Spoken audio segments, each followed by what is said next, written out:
Who's saying go? Are you saying go? I haven't thought about this before. I might need to think about that one for a second.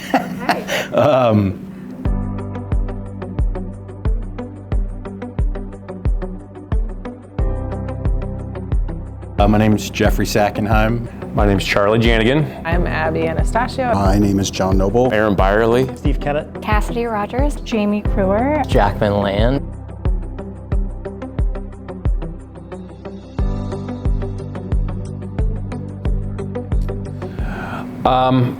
I wanted to pursue architecture from an early childhood. Like when I was a kid and kids were able to do art projects, I was always doing things that had to do with buildings. So if we did a clay project, I was making buildings. If we did a watercolor, I was doing elevations of houses.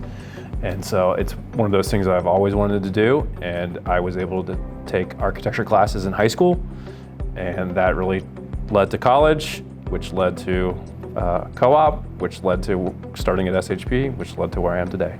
Growing up, I loved doing all kinds of different design, and I wanted to keep with that going into my career. I loved math. I was very good at math, but getting more specific, over time, I really started admiring buildings and the spaces that I was in, and just kind of decided that I wanted to be the person to create spaces that people wanted to be in.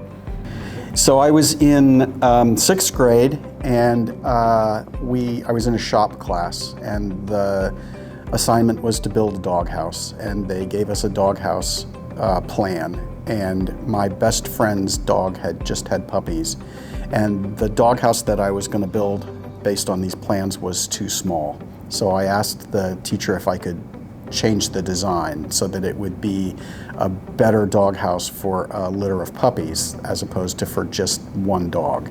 And he let me do it, and that was the beginning.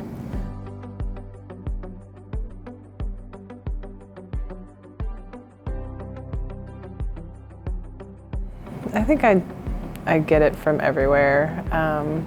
The most random places. Sometimes it's a drawing, sometimes it's looking at pictures, sometimes it's talking to people, just different ideas, different avenues.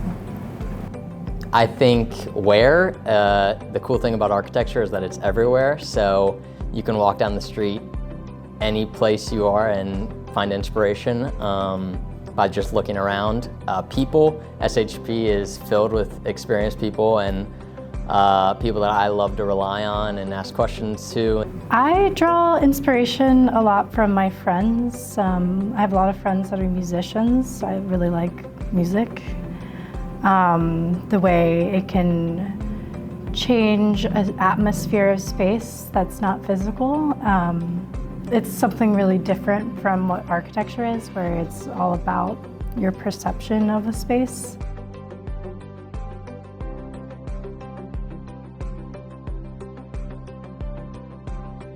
My favorite architect's Jeffrey Sackenheim. Obviously. Yeah. There's a lot of architects I admire. I think if I think to like big influences on me personally, I'd probably say Terry Bowling, who unfortunately passed away in January of this year.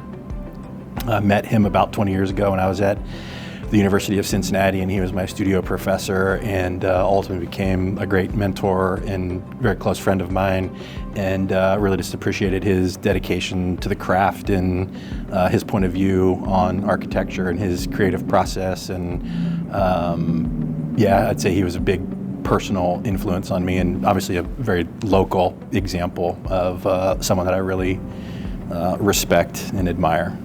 One of my favorites that I always like to see work from is Gaudi.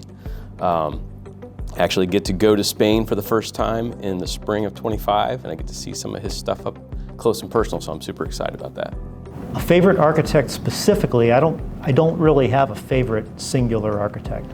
I think back to the eras of Eero Saarinen and Alvar Aalto, some of my Finnish heroes, as folks who I am inspired by regularly. My favorite style would be neoclassical or Gothic. Anything that has very ornate details, I love seeing those kind of buildings in person. I really like brutalism. Brutalism has to do with the materiality of architecture. A lot of people think it's about, concrete being used all the time, but it actually has to do with the rawness of the material and not trying to hide it with finishes. And there's a beauty with that.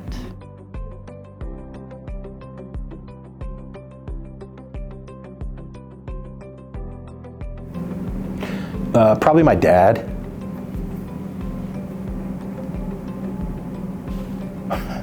He was an electrician by training, is still. So when I was growing up, he was working as an electrician at General Motors, the car manufacturer, GMC, and he would work third shift with 4 kids at home and my mom, his wife, at home. And he and a friend started a custom residential construction business. So he would work third shift from like 11 to 7, and then he and his buddy would go to job sites for homes that they were building, and they would build homes then for another 8 hours. Probably when I was like 10, 11, 12, he would let me occasionally come to his job sites with him on the weekends. And, I can remember initially like just picking up nails in construction debris, like that was a job. I don't think I got paid for it, by the way, but then maybe it was like the next summer he taught me how to lay out studs on a wall to frame a wall, and what a header was and what a cripple stud was, and like how to read a tape measure. And then I remember like seeing blueprints for the first time that had been prepared by an architect. And as a kid who was definitely like leaning creative, I've always had an interest in building things too.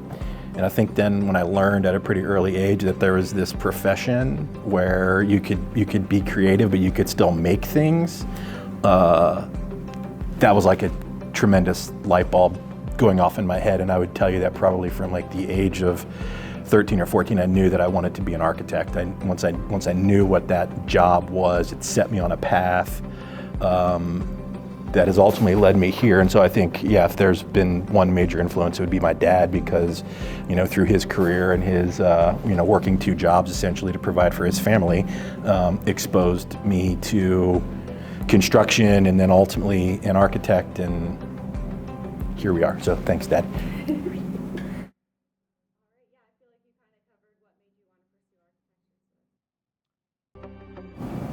Be open. Be a good listener. I've always said that you can't be a good designer unless you start by being a great listener. And when we listen to our clients, we can solve their problems in ways that they haven't thought of yet. And don't give up that opportunity to be creative and to keep kind of pushing that agenda to be really elegant in the solutions that we provide for them. I think just stay curious is the number one kind of quote I go to. You're never not learning in this field. That's something I've definitely picked up on these first couple months, is that there's so much to learn and so much knowledge to gain. So never feel like you don't belong or asking a dumb question. There's so much knowledge out there. You're never done learning. You're all, like I said, I've obviously been at it for a while, and literally learn something new every day. So don't feel like you need to know everything or you should know everything, because you're always learning. I think it came from my dad. He always, the first time I told him I was going to a job site, he said, when you meet the contractors, look them in the eye and don't back down, and don't stand under the painters.